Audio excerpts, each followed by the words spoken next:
Kip up!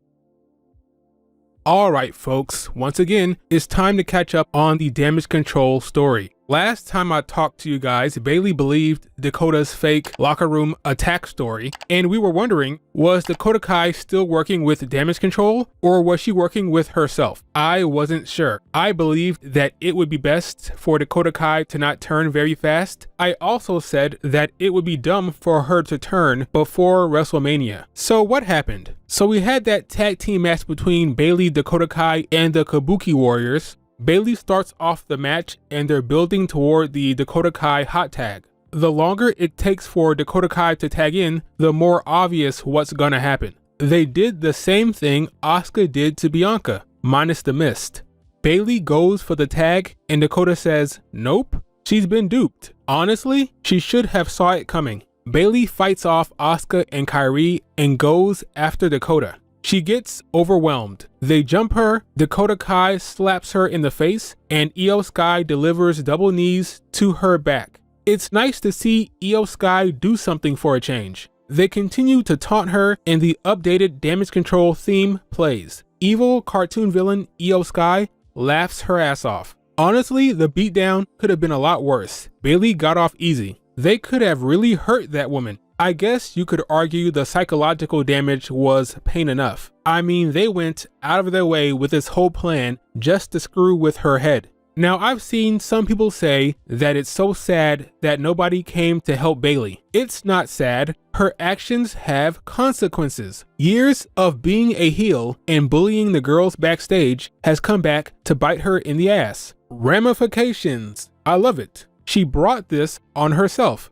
She knew the person Dakota was. She had to have known. So Dakota Kai has turned and she's rolling with damage control. Folks, this was always going to happen. They were always going to have her be the mouthpiece. But I did say if it happened before Mania, it would be stupid. So how do I make sense of this? The only way this makes sense is if Io Sky simply believes that Bayley cannot beat her. So she doesn't need Dakota Kai to be a sleeper agent. I mean, I guess it makes sense. Bayley has an abysmal win-loss record. It's 4-on-1, so the rest of the crew can still interfere in the match all day long. Also, if the match ends in a DQ, Io retains. So I guess she believes she doesn't need Dakota Kai to pretend to be Bayley's friend. Bayley needs to figure out a way to counter the rest of damage control. Bayley needs to apologize to everyone she's wronged on SmackDown. If that doesn't work,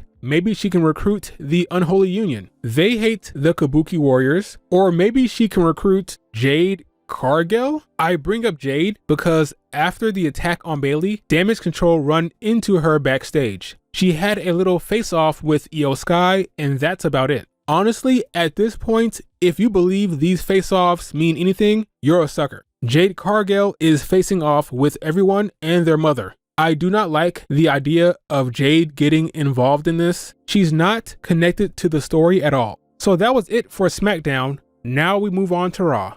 Damage Control were at Monday Night Raw to scout the tag team division. Dakota Kai was taking the lead, functioning as the mouthpiece. They were there to confront Zoe and Shayna because they've been running their mouth. After Shayna and Zoe beat Life of the Party, Dakota Kai got in the ring and told them the Kabuki Warriors would be giving them a title shot next week after they beat Tatum and Lyra on NXT, of course. She says they'll send them crying just like they did Bayley. So they tied in what happened on SmackDown, which was nice. It's all one big universe. Later on that night, Damage Control run into Rhea.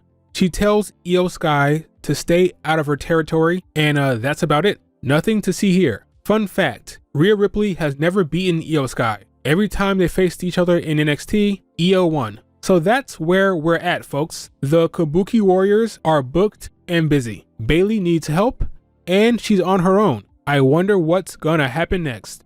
Where do you guys think this is going? Do you think Bayley will recruit someone? How will she even the odds? Who do you think the Kabuki Warriors will face at Mania? Let me know. Remember to like, comment, and subscribe, and I will talk to you later.